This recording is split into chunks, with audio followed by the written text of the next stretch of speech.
नमस्कार मंडळी. आज मी ज्ञानेश्वरी या पवित्र ग्रंथामधील अध्याय 6 ओवी क्रमांक 151 ते 180 यांचे पठन करणार आहे. ओवी क्रमांक 151. म्हणे जे जे हा आधिष्टील ते आरंभीच यया फळेल, म्हणून सांगितला न वचेल अभ्यासू वाया. याचा अर्थ श्रीकृष्ण म्हणतात, आता हा अर्जुन जे अनुष्ठान करील त्याचे त्याला लागलीच फळ मिळेल, म्हणून त्याला जर हा अभ्यास करावयास सांगितला तर तो वाया जाणार नाही. ओवी क्रमांक 152. ऐसे विवरोनिया श्रीहरी म्हणितले तिये अवसरी, अर्जुना हा अवधारी पंथराजू. याचा अर्थ अशा प्रकारे त्यावेळी श्रीहरींनी मनात विचार करून म्हटले, अर्जुना, आम्ही जो तुला योग मार्ग सांगणार आहो तो सर्व मार्गांचा राजा आहे, तो तू ऐक.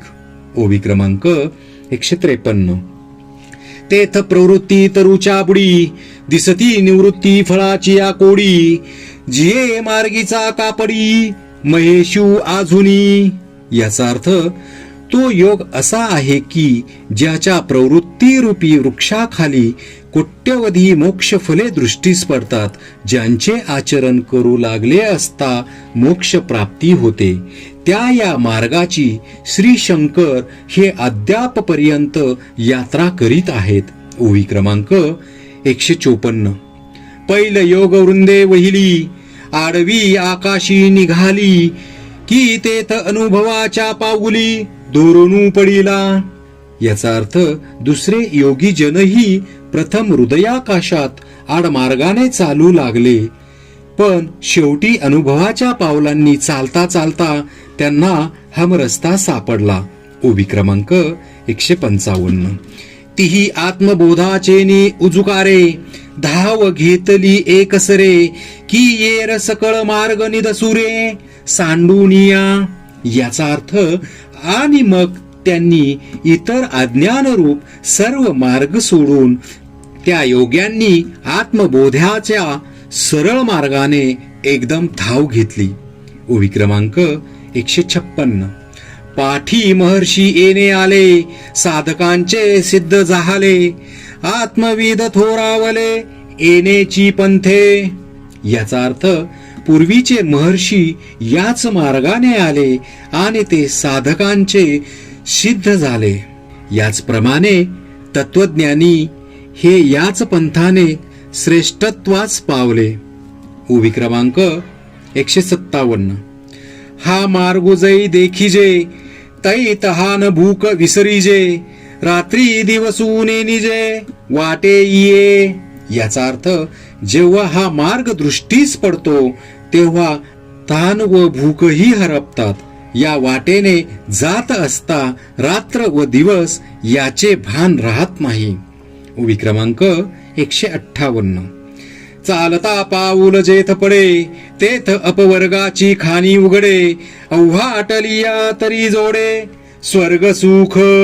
याचा अर्थ या मार्गाचे आक्रमण करीत असता ज्या ठिकाणी मनुष्य पाऊल टाकील त्या ठिकाणी मोक्षाची खानच उत्पन्न होते व कदाचित तो आडमार्गाने गेला तरी स्वर्गसुख मिळते. ओवी क्रमांक 159.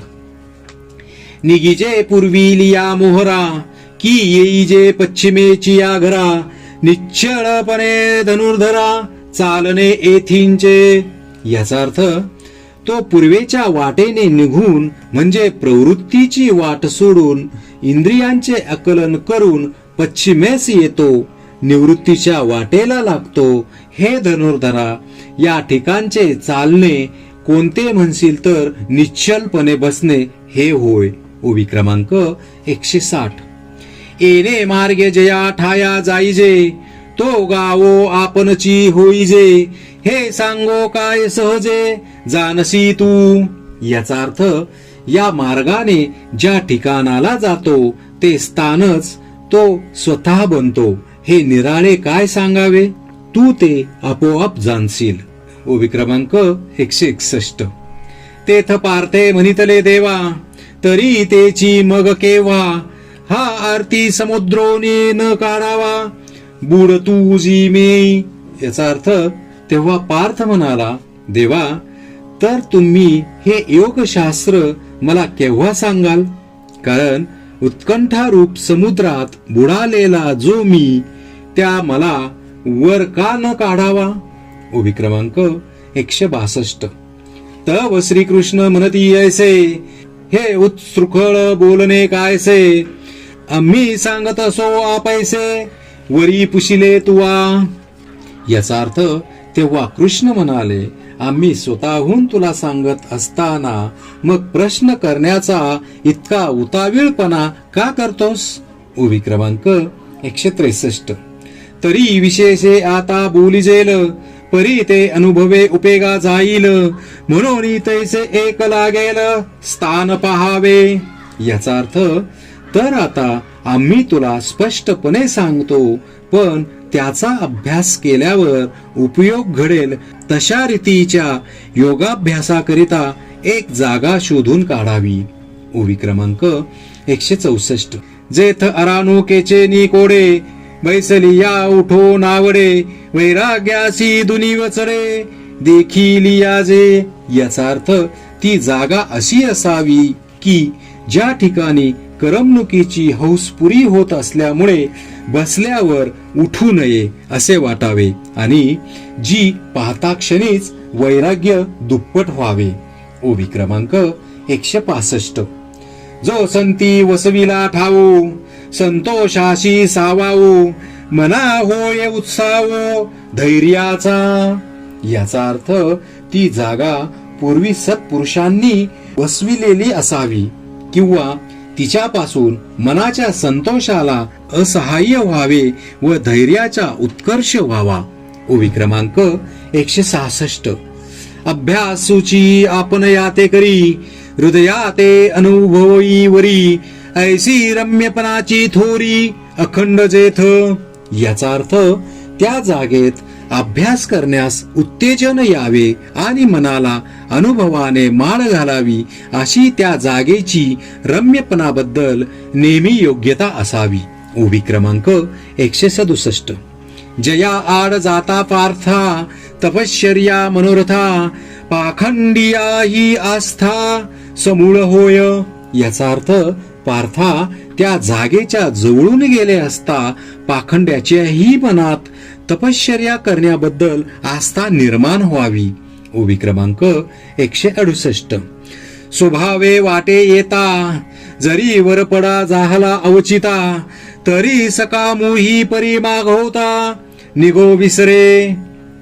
याचा अर्थ एखादा मनुष्य सहज वाट चालत असता जर अवचित त्या ठिकाणी येईल तर जरी तो कामेच्छू असून आपल्या घरी जात असला तरी ते ठिकाण सोडून जाऊ नये असे त्याला वाटावे. उभी क्रमांक 169. ऐसे नीन राहत याते राहवी, भ्रमत याते बैसवी, थापटूनी चेववी विरक्ती ते. याचा अर्थ अशा रीतीने ज्याला त्या ठिकाणी राहण्याची इच्छा नाही त्यालाही ती जागा राहून घेते आणि फिरणारास बसवून घेते व वैराग्यास हलवून जागे करीते. उभी क्रमांक 170. हे राज्यवर सांडिजे मग निवांता येतेची असिजे, ऐसे शृंगारिया ही उपजे देखत खेवो. याचा अर्थ एखादा राजा किंवा विलासी पुरुष जरी असला तरी त्यालाही ती जागा पाहता क्षणीच असे वाटावे की आपले राज्य सोडून या ठिकाणी एकांत वासात राहावे. उभी क्रमांक 171. जे येणे माने बरवंट आणि तैसेची अति चोखट, जेथ अधिष्ठान प्रकट डोळा दिसे. याचा अर्थ अशा प्रकाराने जे ठिकाण उत्तम आणि त्याचप्रमाणे अतिशुद्ध त्या ठिकाणी ब्रह्मानंद प्रत्यक्ष अनुभवायस येतो. उभी क्रमांक 172. आणि काही एक पहावे जे साधकी वसते होवावे, आणि जनाचे नी पायरवे रुळे चीना. याचा अर्थ आणखी एक गोष्ट साधकाने पाहावी, ती ही की त्या ठिकाणी साधकांची वस्ती असून इतर मनुष्यांची वर्दळ लागणार नाही. ओवी क्रमांक 173. जेथ अमृताचे निपाडे, मुळाही सकट गोडे, जोडती दाटे झाडे, सदा फळती. याचा अर्थ त्या ठिकाणी अमृतासारखी मुळांसुद्धा गोड व नेहमी फळांनी युक्त अशी दाट झाडी असावी. ओवी क्रमांक 174. पाऊला पाऊला उदके, वर्षा काळे ही अति चोखे, निर्झर रे का विशेखे, सुलभे जेथ. याचा अर्थ तेथे पावला पावलावर पाण्याचे झरे असावेत, ते असे की ज्यांचे पाणी पावसाळ्यातही निर्मळ असते व ते पुष्कळ असून उतरण्यास किंवा पाणी काढण्यास सोपे असावे. ओवी क्रमांक 175. हा आतपुही आळूमाळू, जाणीजे तरी शीतळू, पवनू अति निच्छळू, मंदू झुळके. याचा अर्थ त्या ठिकाणी सूर्याचे ऊन सौम्य असावे आणि कदाचित ऊन स्वच्छ पडले तर त्यापासून ताप उत्पन्न होऊ नये. तसाच वारा मंद व शीतल वाहत असावा. ओवी क्रमांक 176. बहुत करुणी निशब्द, दाट न रिगे श्वापद, शुक हर षटपद, ते उते नाही. याचा अर्थ तेथे बहुत करून गडबड नसावी व श्वापदांची गर्दी नसावी, परंतु राघू आणि भ्रमर हे जुजबी असावेत. ओवी क्रमांक 177. पाणी लगे हंसे, दोन्ही चारी सारसे, कवने एके वेळे बैसे, तरी कोकिळही हो. याचा अर्थ त्या ठिकाणी बदके, हंस, 2-4 चक्रवाक पक्षी तसेच एखादे वेळेस कोकिळ पक्षी येऊन बसला तरी चालेल. ओवी क्रमांक 178. निरंतर नाही, तरी आली गेली काही, होतू का मयुरेही, आम्हा नान म्हणो. याचा अर्थ नेहमी नव्हे, पण येऊन जाऊन मोर असले तरी आम्ही त्यांना नको म्हणणार नाही. ओवी क्रमांक 179. परी आवश्यक पांडवा, ऐसा ठाऊ जोडावा, तेथ निगूढ मठ होआवा, का शिवालय. याचा अर्थ परंतु हे पांडवा, अवश्य अशा तऱ्हेची एक जागा पहावी आणि त्या ठिकाणी गुप्त गुहा किंवा शिवालय असावे. ओवी क्रमांक 180. दोही माझी आवडे ते, जे मानले होय चित्ते, बहुत करुणी एकांते, बैसी जे गा.